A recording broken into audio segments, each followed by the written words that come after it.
Jadi saya akan di sini akan mencoba melakukan mapping untuk keamanan sistem informasi. Tapi nanti untuk pedomannya menunggu dari Kemendagri Bapak Ibu ini.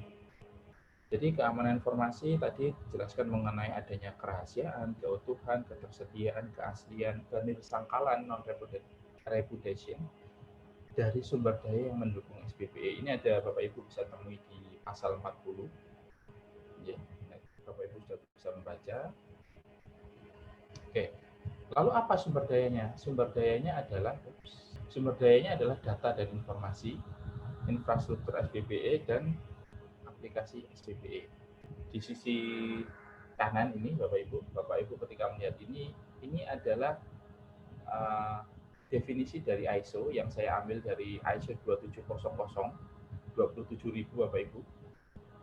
Jadi lalu yang di sebelah kanan itu adalah Permendagri Permendagri 95. Lalu di situ saya akan memappingkan apa sih definisinya. Nah, di situ kalau Bapak Ibu menemukan ada CIA itu adalah sebuah keutuhan, kerahasiaan, terus integrity adalah keutuhan, availability adalah ketersediaan. Nah, authenticity adalah keaslian dan reproducibility adalah kenirsangkalan, dan yang terakhir adalah reliability. Jadi ketika kita memappingkan permen ini sebenarnya definisi-definisi ini saya temukan di ISO 27000 Bapak Ibu. Manajemen keamanan informasi sebagaimana dimaksud dalam pasal 46 bertujuan untuk menjamin keberlangsungan SPPE dengan meminimalkan dampak resiko keamanan informasi. Nah, keamanan informasi itu juga akan memberikan efek dari meminimalkan dampak dari resiko. Jadi ini akan saling berkaitan Bapak Ibu. Pak Bisma. Itu akan berkaitan dengan keamanan informasinya, dan juga keamanan informasi ketika bocor akan meningkatkan resiko. Jadi dua hal ini mungkin tidak akan bisa dipisahkan. Jadi di sini di manajemen keamanan informasi kita akan fokus pada opsi nomor 2. Di sini ada manajemen keamanan informasi dilakukan melalui serangkaian proses yang meliputi penerapan ruang lingkup, penerapan penanggung jawab, perencanaan dukungan, pengoperasian, evaluasi kinerja, dan perbaikan berkelanjutan terhadap keamanan informasi dalam SPPE. Oke. Sementara itu dulu Bapak Ibu, saya akan fokus langsung ke dua itu. Ketika kita mappingkan ke ISO 27001, ini mappingnya seperti ini. Jadi penerapan ruang lingkup itu akan sama dengan klausul 4 yang namanya konteks organisasi. Penerapan penanggung jawab itu akan sama dengan kepemimpinan di klausul 5 di 27001. Perencanaan sama di klausul 6 perencanaan, dukungan pengoperasian ada di klausul 7 dan 8. Klausul 7 mengenai dukungan, klausul 8 mengenai operasi, dan gitu ya. Evaluasi kinerja ada di klausul 9, evaluasi kinerja, perbaikan berkelanjutan ada di klausul 10. Sebelumnya saya perkenalkan dulu Bapak Ibu, ISO 27001 itu terdiri dari 10 klausul dan 144 kontrol. Nah, tadi Pak Tony sudah mention banyak kontrol, apa itu kontrol, nanti kita akan bahas di sini. Jadi di sini, pada sesi ini saya akan mendetailkan apa-apa sih yang diminta oleh Perpres 95 itu untuk manajemen keamanan informasinya. Oke.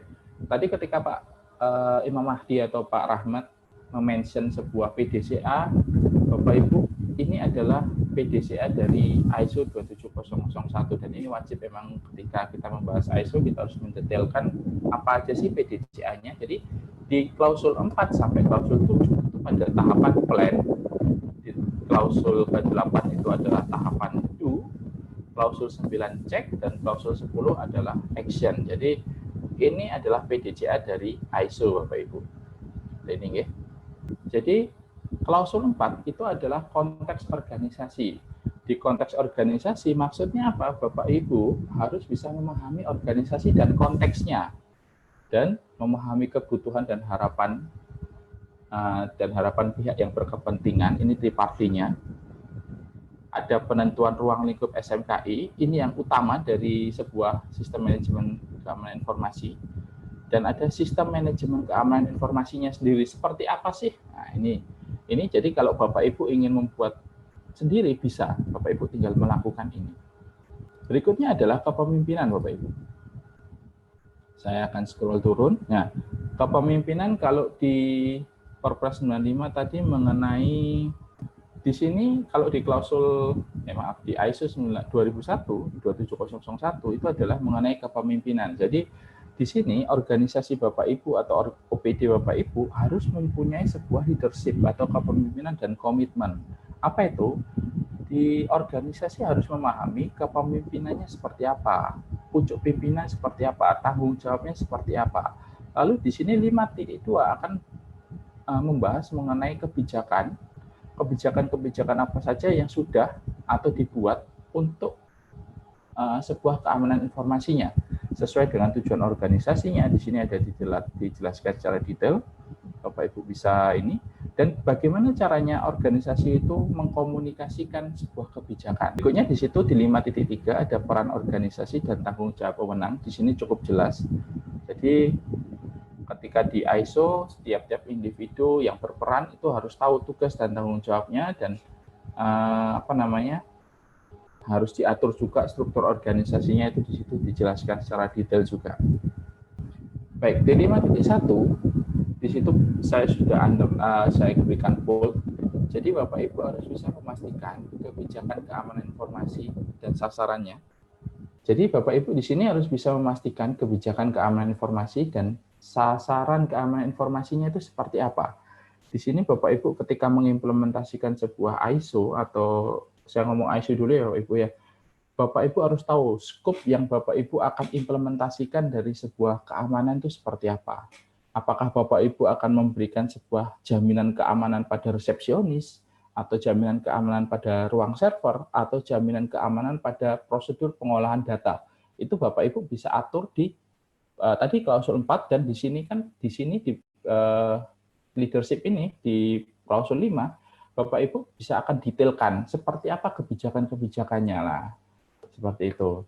Dan di sini ada persyaratannya, tersedianya sumber daya untuk SMKI-nya, pentingnya manajemen keamanan informasi yang efektif, adanya capaian manfaat yang diharapkan, adanya arah dukungan, dan perbaikan berkelanjutan itu menjadi sebuah kewajiban. Oke. Berikutnya ini adalah kebijakan. Jadi Bapak Ibu harus tahu, ketika Bapak Ibu membuat kebijakan, Bapak Ibu harus bisa menyesuaikan dengan tujuan organisasi.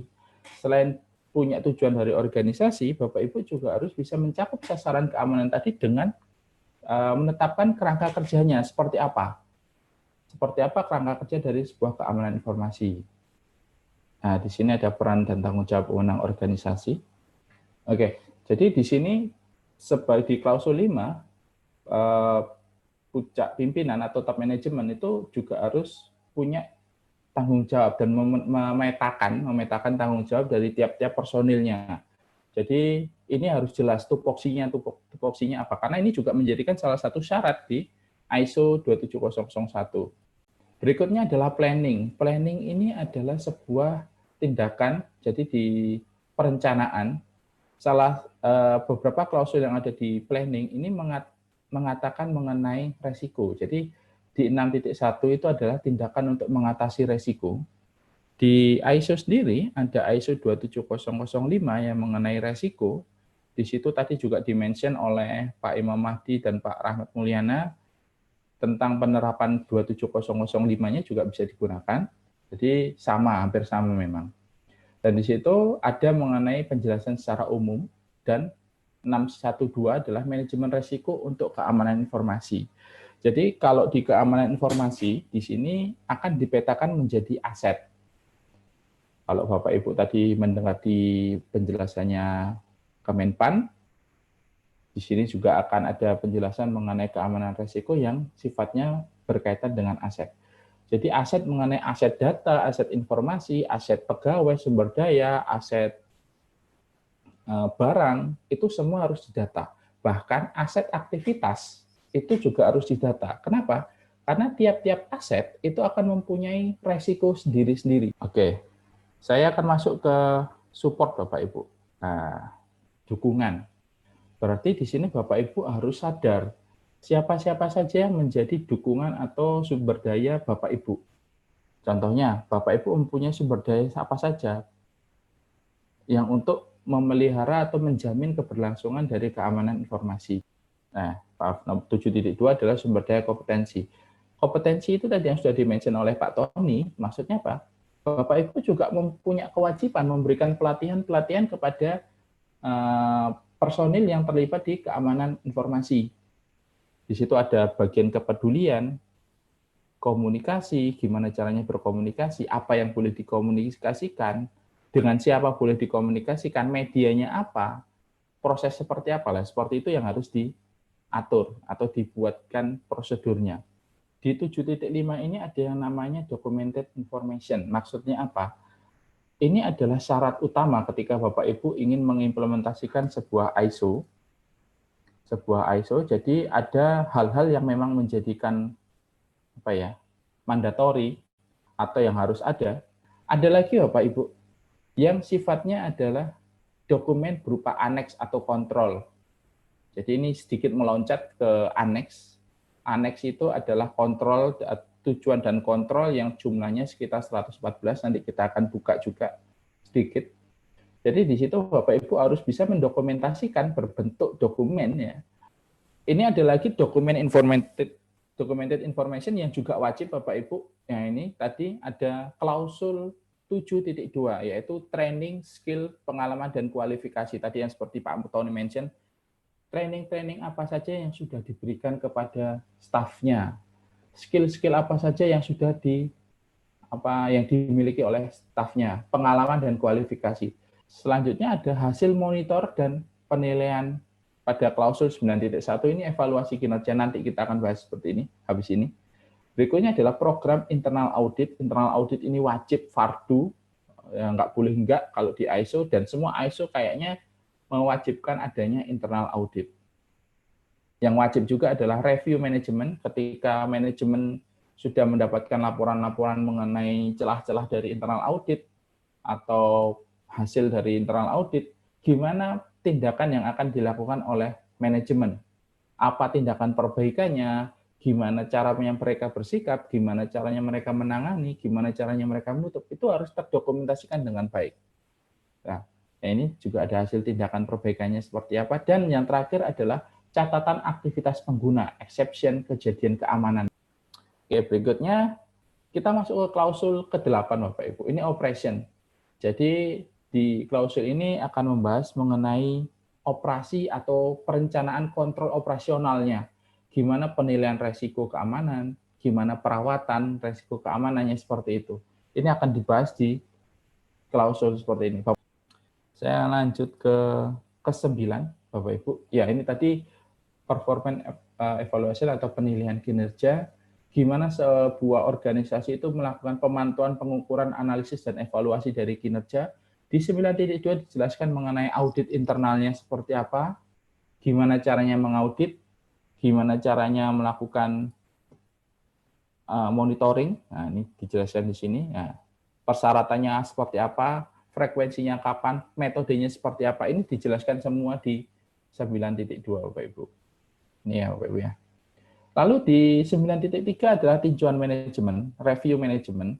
Itu adalah memastikan pihak manajemen harus tahu status tindakan dari review sebelumnya seperti apa. Hal yang terakhir tetapi wajib untuk semua ISO, hampir semua ISO ada, yaitu improvement, tindakan perbaikan, yang di sini kalau dinyatakan sebagai tindakan yang tidak sesuai atau tindakan korektif, kita harus tahu gimana ketika terjadi sebuah insiden, organisasi harus bisa menemukan root cause-nya seperti apa. Oke, yang berikutnya adalah perbaikannya seperti apa di 10.2. Nah, itu 10.2 ini. Mana 10.2 ini? Tindakan perbaikan. Organisasi harus terus memperbaiki kesesuaian, kecukupan, dan efektivitas SMKI-nya. Nah, seperti ini ya. Bapak Ibu, ini yang saya sebutkan sebagai aneks tadi. Aneks itu adalah isinya adalah kontrol dan objektif and control. Isinya ada 114 kontrol dan dikelompokkan menjadi 14 domain. Dimulai dari A5 sampai A18. A1, 2, 3, 4, 5-nya di mana? A1, 2, 3, 4, 5-nya digeneralkan dalam sebuah ISO mutu. Dan itu nanti ada di bagian yang lain karena berkaitan dengan mutu. Jadi di sini ada aneks mengenai kebijakan keamanan informasi sampai sebuah kepatuhan. Tadi ketika Pak Tony mention sebuah apakah dokumennya itu diizinkan atau digunakan, nah itu ada Bapak Ibu di sini. Itu masuk kepada aneks mengenai ini keamanan sumber daya, atau tadi ada BOYD, bawa perangkatnya sendiri seperti apa, itu ada. Itu masuk ke proses klasifikasi informasi. Nah, gimana kita bisa menangani aset? Nah, ini ada. Kendalinya seperti apa? Prosedur penanganan aset harus dikembangkan, diimplementasikan sesuai dengan skema informasi. Ada juga mengenai penanganan media. Maksudnya apa? Media-media yang dapat digunakan seperti apa? Media yang dapat dipindahkan seperti apa? Apakah diizinkan menggunakan media seperti flash disk, kirim email? Nah, itu juga diatur dalam aneks ini. Dan organisasi sendiri yang mengatur, bukan ISO ya. Organisasi membuat aturan, diimplementasikan. Jadi ketika implementasi itu dilakukan, berarti dia comply terhadap peraturan yang dia buat sendiri. Seperti itu. Ada juga mengenai, tadi kalau saya mention mengenai sumber daya, di sini sumber daya ya. Ini di aneks 7, keamanan sumber daya. Di sumber daya itu dijelaskan mengenai gimana prosesnya sebelum SDM itu dipekerjakan. Gimana proses penyaringannya, syarat ketentuannya seperti apa, ini harus diatur juga.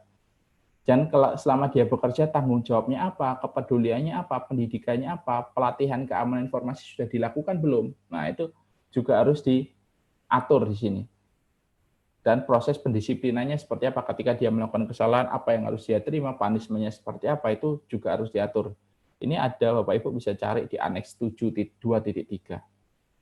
Dan ketika dia sudah tidak menjadi pegawai, seperti apa aturannya? Di ISO juga dia atur. Jadi ada proses penghentian atau perubahan penanggung jawab pegawai. Tadi yang ketika ada pegawai satu sudah dilatih macam-macam, terus dia dipindah oleh organisasi kepegawaian, gimana prosesnya? Apakah dia harus seperti apa? Mungkin semua aset informasi security-nya dihilangkan semua, atau semua password-nya diminta dikembalikan dan dihapus. Nah, proses-proses itu ada prosedurnya. Itu juga harus dilakukan.